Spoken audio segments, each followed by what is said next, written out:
आज हम पढ़ेंगे ऑस्टिन्स एनालिटिकल पॉजिटिविज्म के बारे में। ये हमारे पास पेश की थी जॉन ऑस्टिन ने, जिसको फादर ऑफ इंग्लिश जूरिस्प्रूडेंस भी कहा जाता है। इन्होंने नेचुरल थ्योरी ऑफ लॉ के ओपोजिशन में एक और थ्योरी पेश की थी जिसको हम कहते हैं लीगल पॉजिटिविज्म। अब ये लीगल पॉजिटिविज्म क्या है? लीगल पॉजिटिविज्म को समझने से पहले हमें समझना होगा इस आदमी के बारे में, क्योंकि यही वो आदमी है जिससे ऑस्टिन भी इंस्पायर थे।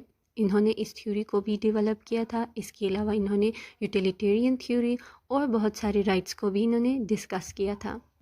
लीगल पॉजिटिविस्ट के मुताबिक हमें लॉ को एज इट इज ट्रीट करना चाहिए, ना कि उसको गुडनेस या बैडनेस के हिसाब से। अब इसका क्या मतलब है? इसका मतलब समझने के लिए हमें लॉ की डेफिनेशन समझनी होगी जो ऑस्टिन ने दी थी। ऑस्टिन ने कहा था कि लॉ जो होगा एक कमांड होगा जो सैंक्शन जिसको अगर ओबे नहीं किया जाएगा तो सैंक्शन लगेगा। Simple right? उन्होंने सिर्फ यही बात की थी। अब इसको सही से समझते हैं। इसको समझने के लिए हमें इसके एसेंशियल्स को पढ़ना होगा। ऑस्टिन के मुताबिक सबसे पहले हमारे पास होता है सॉवरन। सॉवरन जो होगा वो लॉज इम्पोज करेगा सिटीज़न पे, यानी political superior political inferior subjects पे एक लॉ इम्पोज करेगा। और वो लॉज जो होंगी वो कमांड की सूरत में होंगी, जिनको ओबे करना हर एक सिटीज़न पे फ़र्ज़ होगा और वो ड्यूटी इम्पोज करेंगे हर एक सिटीज़न पे। और अगर कोई बंदा उन ड्यूटीज़ को फुलफ़िल नहीं करेगा तो उन पे सैंक्शंस लगाए जाएंगे और उनको पनिश किया जाएगा। ये थी हमारे पास लॉ की डेफिनेशन अकॉर्डिंग टू ऑस्टिन। इसके अलावा लीगल पॉजिटिविज्म में पॉजिटिव मॉरलिटी और पॉजिटिव लॉ को भी डिस्कस किया गया है। पॉजिटिव लॉ का मतलब है लॉज इम्प्रॉपरली और पॉजिटिव मॉरलिटी के मतलब है लॉज इम्प्रॉपरली। अब इसका क्या मतलब है?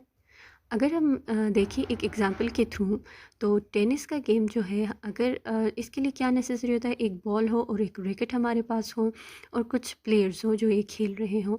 इसके अलावा अगर हम इसमें लग्जरीज डाल दें कि इसमें ऑडियंस भी होना चाहिए, इसमें ये भी हो, इसको प्रॉपर यूनिफॉर्म से पहनना चाहिए, प्रॉपर यूनिफॉर्म पहन के करना चाहिए, तो ये चीज़ें हमारे पास लग्जरी हैं। अगर ये ना भी हो तो टेनिस का गेम, हमारे पास टेनिस के कुछ ऐसे रूल्स हैं जो स्किल को टेनिस ही बनाती हैं।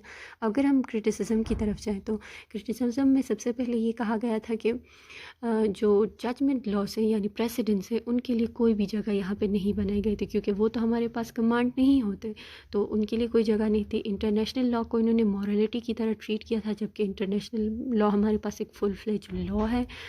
इसके अलावा इन्होंने मॉरलिटी को बिल्कुल ही इग्नोर किया था, यानी गुडनेस और बैडनेस ऑफ लॉ को बिल्कुल ही इग्नोर किया था। इन्होंने कहा था कि अगर कोई सॉवरेन कमांड देगा तो वो ओबे होगा, आइदर इट्स गुड और बैड।